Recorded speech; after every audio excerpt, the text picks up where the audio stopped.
malédiction familiale, tu vas détruire ça. Complètement. Tu vas penser selon la direction du Saint-Esprit.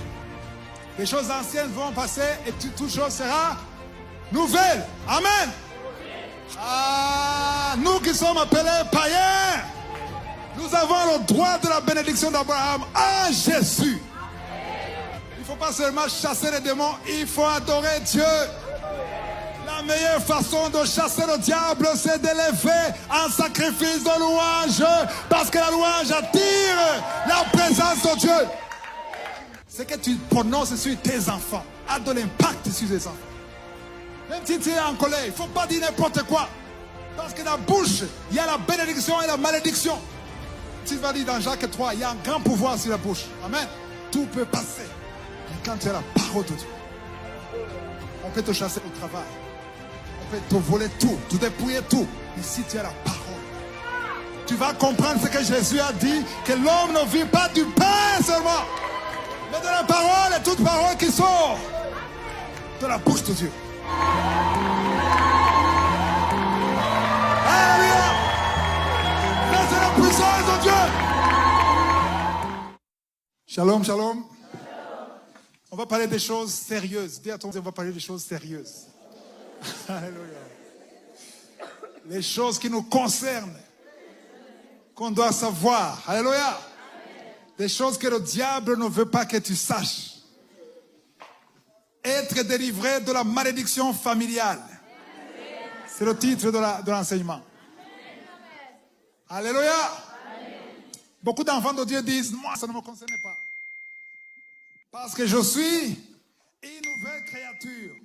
Et je suis d'accord que tu es une nouvelle créature.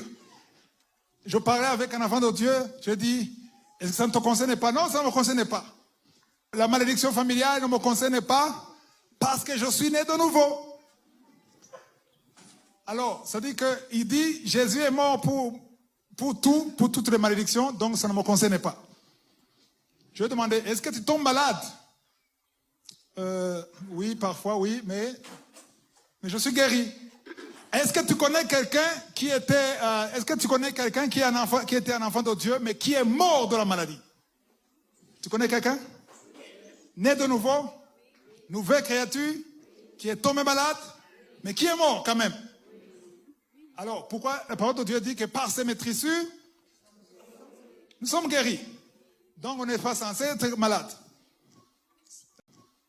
Amen. C'est ça. On va voir l'enseignement que j'ai intitulé « Être délivré ». Alléluia. Il y a des choses que nous voyons qui sont claires. Tu peux nier ça. Tu peux dire non, c'est pas vrai, mais c'est réel. Amen. Alors, on va voir quelque chose. Il y a quelqu'un qui est né d'un homme et d'une femme ici.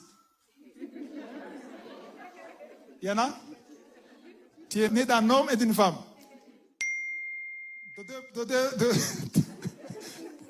Alléluia.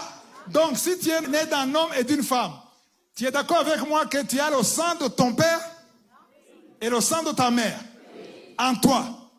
Donc, il y a ceux qui ressemblent à leur père parce qu'ils ont le sang de leur père. Il y a ceux qui ressemblent à leur mère parce qu'ils ont le sang de leur mère. Alléluia. On est d'accord avec ça? Alors, maintenant, on va creuser dans la parole de Dieu. Alléluia. Pour voir c'est quoi le sang, bibliquement parlant. C'est là où tu vas bien comprendre. Amen. Et on va voir comment la parole de Dieu nous montre, surtout avec la loi de Moïse, qui avait des conséquences au péché, les iniquités, les péchés, c'est que les péchés que tu faisais.